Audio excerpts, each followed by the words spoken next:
Right now, though, I've got a special guest with me, a guy called Bill Papanicolaou. That's correct. And he said it's correct, so I got that one right.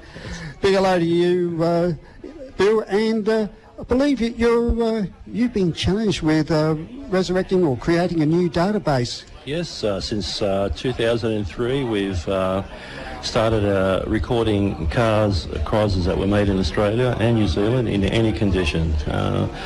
The two main questions that we get asked a lot is when someone comes up with their car, they want to find out how many were produced in their particular type, model type. And the second question is usually, what still survives, and it's a two-way street. We need that information from enthusiasts as well. So, yeah, it's like my analogy is it's a family tree for cars rather than people. You're right there. Yeah. So, yeah. Yeah. So, how long have you been with the Chrysler Club? Well, the InfoBase has been was started in 2003. And my background, I used to be an analyst for Telstra, so I love playing with data. I mean, there are people out there who know how to paint cars and repair cars, but I know nothing about that sort of stuff. But I'm an enthusiast. We're on the same direction as far as restoring and preserving cars physically, but I'm preserving the data as well. The data as well, yeah. And I worked for Chrysler Mitsubishi for 46 years. Excellent. And I think when I started there was the six-pack Charger. Lovely. Was being produced, but some beautiful cars went out there. Yes. And as you can see on the open now, it's still been around. a great show. It's been great. So I'm based in Albury, New South Wales, just on the border. And it's obviously well worth the trip coming over and seeing so many cars, and I'm getting a lot of inquiries with the database, which is great. Are there many Chrysler cars over in Albury, Wodonga? Oh, there is. There is? There is. It actually hosts the largest Chrysler car show in Australia. They usually get just under 1,000. Well, I think last time was their count.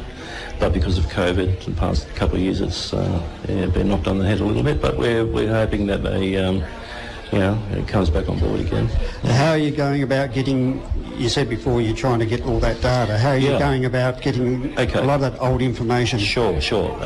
We do have build sheets from Chrysler. We virtually have every car recorded from VH to CM, so we know what engine and colour cars are. We can do various stats. We even actually ask people's year of birth, and we put that in the system. And so we have, if you can picture it, from R series up the top of the page to CM, and then down the bottom on the side, on the left-hand side of the column, we have the year date, so 30, not 31, 32, when they were born.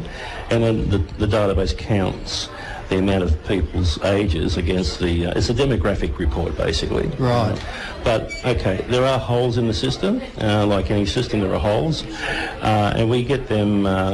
We asked the question that, if there's anyone out there that used to own a dealership, because a lot of country, like most of the dealerships were family run, and we're after hopefully if they still have their sales records, that we can just copy. I mean, we're not there to take anything away, because those sales records have the information that we require to make the data more accurate.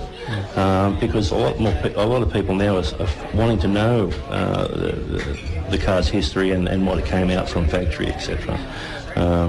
So that's what we're trying to do, is to fill those holes up. Yeah, well, there's a guy that I used to deal with, John Stevens from Laura. Oh, yes. And you would probably know the gentleman. I've been there, and both a great family, John and Paul, yes, his son. I spent 2 days up there recording their records. They were quite happy to sort of share that information with us, and they're John's father. I mean, there is some more records to be found. I'm hoping that one day we can come across those for the earlier model cars. But it's good too.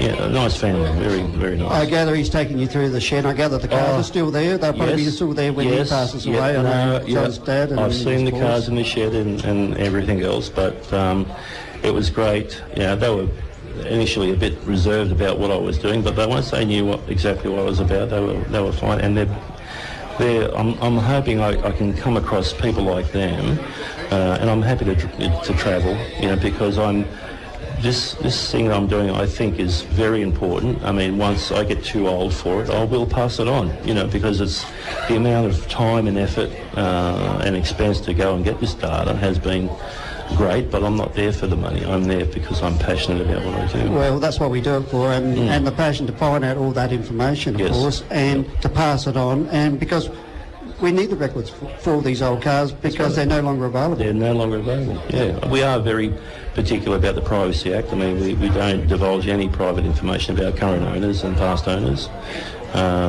We seek the permission of those people if they need to be contacted first. But it's a living database basically. But we're there to create a history of each car. And we have a photographic report as well, so it's like a photo album of the car when it first left the factory. It could have changed several colours and engine bays and that, but at least it's like I said, it's like a family tree for cars, but you know, we can grab the history pictorially as well. Well, young kids should probably put their earplugs in at the moment, because in our day the only way you got the information was from a thing called a microfiche. Microfiche. And I have plenty of microfiche, and I'm about to get a microfiche digital reader, which will cost me a small fortune, but I'm not there for the money. I'm driven because I love talking to people and helping them understand more about their car. I'm an enthusiast. I don't want to sort of sound like I know anything about, you know, across the product. I'm just like everybody else on the same playing field. So I'm learning as I'm going along as well, you know.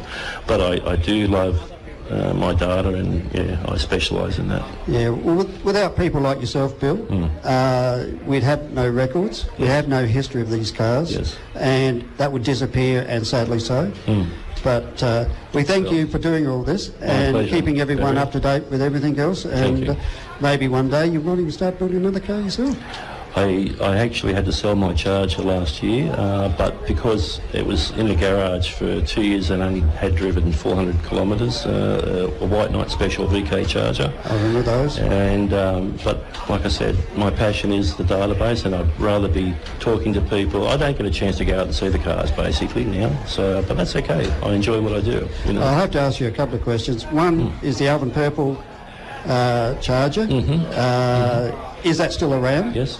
It is still around? Yeah, as far as I know. And the old denim machine. I which don't was know. the That's panel a great, van yeah, I haven't specially seen built. that. I haven't seen it.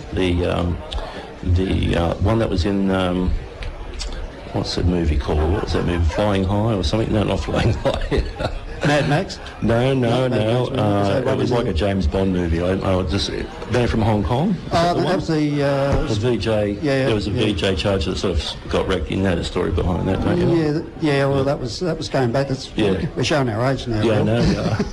Yeah.